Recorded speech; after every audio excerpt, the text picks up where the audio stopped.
Voici Rin Takanashi, une jeune femme d'une vingtaine d'années. Elle travaillait autrefois comme aide-soignante, mais elle s'était récemment mise à l'acupuncture. Parmi ses passe-temps figuraient les jeux de rôle sur table et le camping.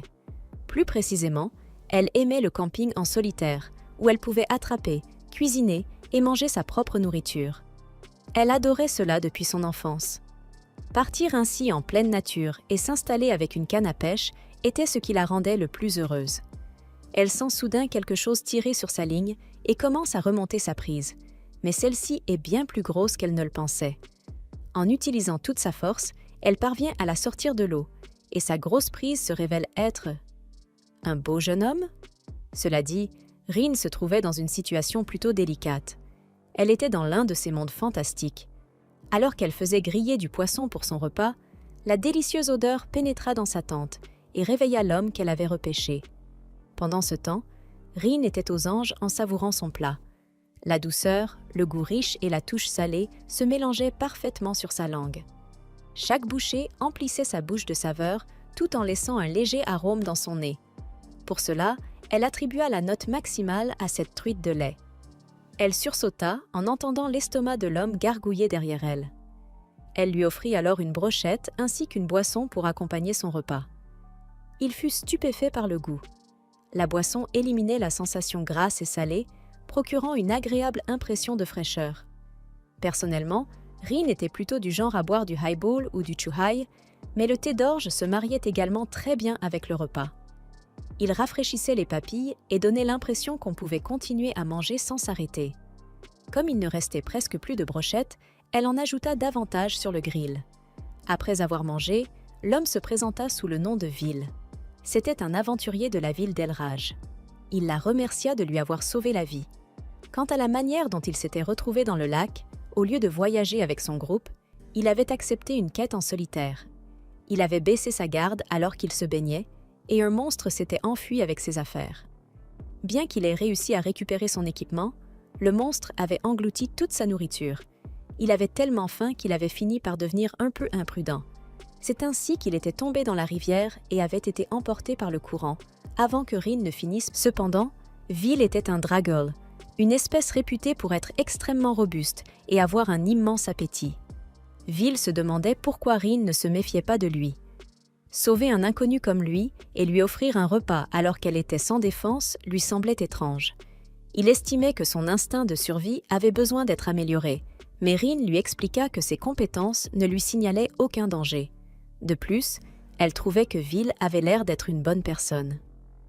Lorsqu'elle l'avait sorti de l'eau, elle cherchait un moyen de le sécher.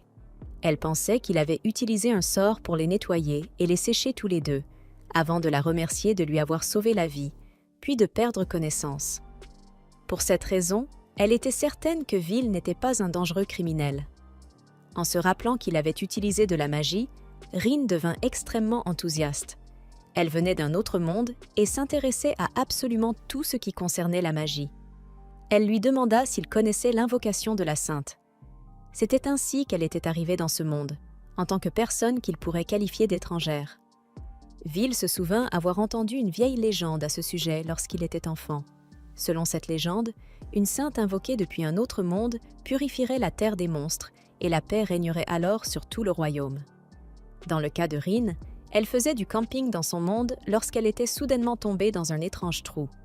Lorsqu'elle reprit connaissance, elle se retrouva dans une chambre secrète du palais royal, le genre d'endroit que l'on voit dans les jeux fantastiques.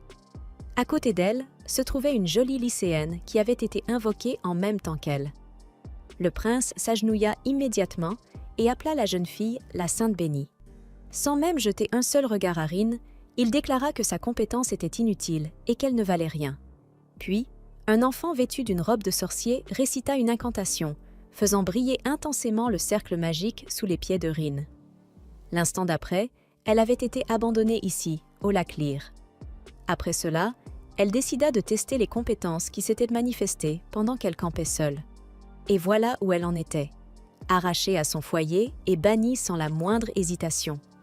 Cette histoire mit Vil dans une colère noire, mais Rin préférait voir le bon côté des choses.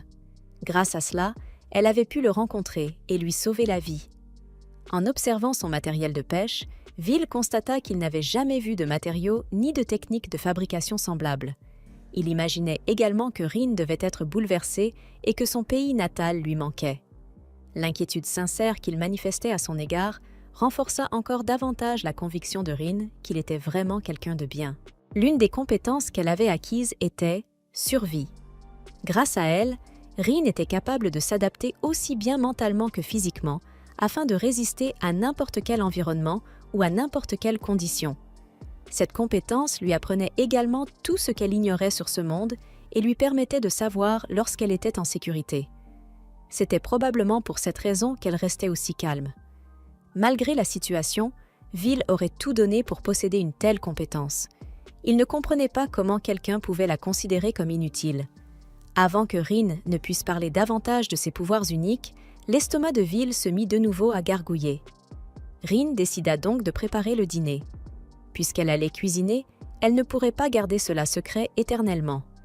Tendant la main, elle déclara « Paramètres de conduite, autorisation ». Soudain, un van apparut dans les airs et atterrit devant elle. Il s'agissait de son autre compétence, Campy, le camping-car. En voyant le véhicule, Will resta complètement sans voix. La compétence spéciale de Rin était conçue de telle sorte que personne, à l'exception de son utilisateur, ne pouvait la percevoir sans en avoir reçu l'autorisation. Lorsque Rin lui expliqua ce qu'était ce véhicule, Will fut stupéfait d'apprendre qu'il pouvait se déplacer.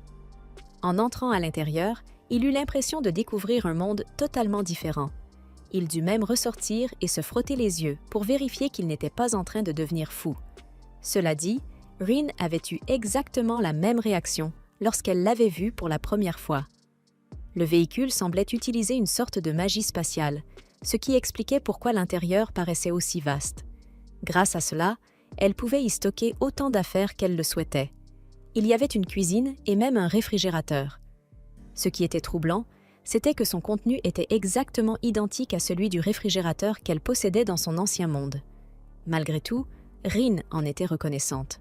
De plus, tout ce qu'elle utilisait était automatiquement réapprovisionné. Elle expliqua que cela était possible grâce à la conversion du mana présent dans l'air. Tant que le mana ne s'épuisait pas, ses provisions se renouvelaient constamment. Comme ce monde regorgeait de mana, cela représentait pratiquement une ressource infinie. Les robinets produisaient également de l'eau magique créée à partir du mana, ce qui lui garantissait de toujours disposer d'eau potable. Et ce n'était pas tout. Les déchets et les saletés étaient reconvertis en mana, éliminant ainsi la nécessité de nettoyer. Cette compétence était définitivement loin d'être inutile. Dans le pire des cas, Rin pourrait même, à elle seule, assurer le ravitaillement d'une armée entière. Will pensa alors que c'était probablement une bonne chose que les autres aient considéré sa compétence comme inutile. Rin supposa que le palais n'avait probablement rien remarqué, car son camping-car ne pouvait être utilisé qu'en extérieur. Pendant qu'elle préparait le dîner, Will décida d'explorer les environs afin de vérifier s'il y avait quelque chose de dangereux. La nuit tomba, puis il revint et l'informa qu'il n'y avait, pour le moment, aucun monstre dangereux dans les environs. Il lui donna ensuite de la viande d'almarage. Rin se souvint que l'almarage était un monstre ressemblant à un lapin doté d'une seule corne. Elle accepta avec joie, se demandant si sa viande était bonne. Ce cadeau était également une façon pour Will de la remercier, et, en voyant son adorable sourire, Rin fut immédiatement conquise. Après cela, ils s'installèrent à table pour dîner, et Will resta stupéfait devant le véritable festin qu'elle avait préparé. Dès la première bouchée, tous les deux adorèrent le repas. La légère douceur du riz et du lait emplit toute la bouche de Rin. Ensuite, elle goûta la viande, qui était tout aussi délicieuse. La viande chaude et juteuse fondait pratiquement sur sa langue. Le carpaccio n'avait aucun goût désagréable de poisson, et sa saveur se mariait parfaitement avec l'huile d'olive. De son côté, Will n'avait jamais imaginé qu'il était possible de déguster un repas aussi délicieux en pleine nature. Il engloutit toute son assiette en quelques secondes avant d'en redemander. Bien entendu, Rin était ravie de lui donner autant de nourriture qu'il le souhaitait. Elle n'était pas cuisinière dans son ancien monde, mais elle aimait vraiment cuisiner. Will lui parla alors de l'excellent poisson grillé qu'elle avait préparé dans l'après-midi. Dans ce monde, certaines personnes avaient même du mal à simplement faire griller correctement un poisson. Comme Rin ignorait comment retourner dans son monde, elle décida de profiter au maximum du temps qu'elle passerait ici. Heureusement, tous ses besoins essentiels étaient assurés, mais elle avait tout de même besoin d'argent et de papiers d'identité pour entrer en ville. En réalisant qu'elle ne possédait ni la monnaie de ce monde, ni papier d'identité, ni travail, elle commença à paniquer. Vil lui proposa alors de cuisiner pour son groupe et de devenir leur porteuse. Cette nuit-là, allongée dans son lit, Rin réfléchit à sa proposition. Chaque fois qu'un membre de son groupe tentait de cuisiner, y compris Vil lui-même, le résultat était tout simplement désastreux. Pour les aventuriers, la nourriture était leur seule véritable source de plaisir entre deux quêtes. Un bon repas pouvait donc faire une énorme différence pour le moral d'un groupe, et qu'elle bénéficierait également d'une certaine sécurité de l'emploi.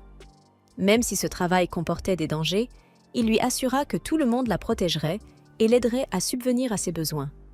Mais surtout, une gentille bienfaitrice était venue au secours de cet étrange aventurier, et il souhaitait désormais lui rendre l'appareil. Dans sa tente, Rin ne cessait de s'extasier sur la beauté de Vil tout en se roulant dans tous les sens. Il la faisait littéralement fondre. En apercevant deux lunes par la fenêtre, elle eut une nouvelle preuve qu'elle se trouvait réellement dans un autre monde. Dans ce monde où elle ne connaissait rien ni personne, sa rencontre avec Vil lui semblait presque être le fruit du destin. Le lendemain matin, elle accepta son offre. Elle ignorait encore si elle serait à la hauteur, mais son groupe pouvait désormais lui confier ses provisions et ses estomacs. Une fois la décision prise, Vil lui proposa de se rendre dans la ville d'Elraj afin de la présenter aux autres membres de son groupe. Cependant, Rin lui expliqua qu'elle avait trouvé la veille du magnifique persil sauvage et qu'elle voulait en cueillir avant leur départ. Elle l'utilisait généralement comme garniture pour relever ses plats. D'ailleurs, elle en avait utilisé la veille au soir dans le risotto et le carpaccio. Bien que ce persil ressemblât à d'autres herbes, certaines d'entre elles étaient toxiques. Cueillir la mauvaise pouvait entraîner la mort, mais grâce à sa compétence, Rin était capable de distinguer les différentes plantes. En chemin pour aller cueillir le persil, Rin demanda à Vil à quoi ressemblaient les autres membres de son groupe. Ils formaient un groupe de 4 aventuriers connus sous le nom de Smorgasbord, et Vil en était le tank.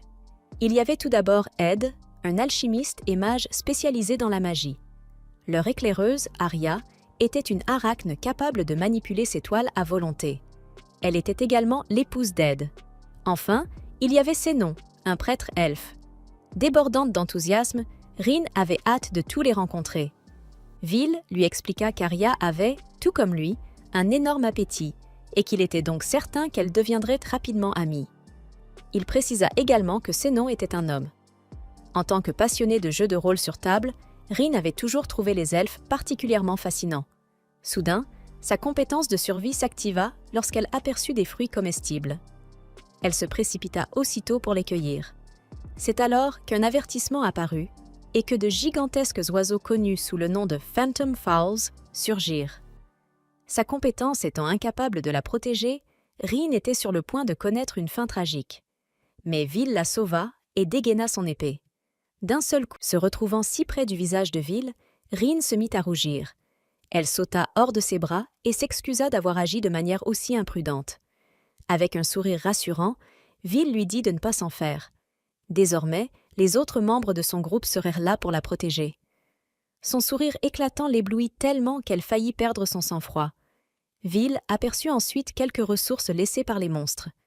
Il y avait également de la viande, et Rin réalisa qu'elle ressemblait à celle que Vil lui avait donnée la veille au soir. Après cela, ils prirent la direction d'Elraj à bord du van.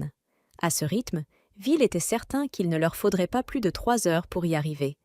Même si le van possédait une fonction de camouflage, Rin s'inquiétait de ce qui pourrait arriver si elle heurtait accidentellement une personne ou un monstre.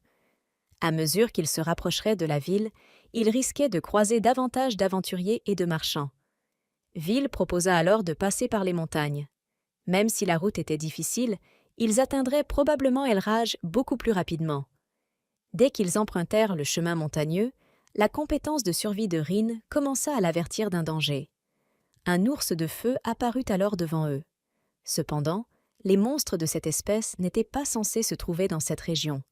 Soudain, l'ours fut recouvert de toile, et Arya apparut en déclarant que la viande de ce monstre serait à elle.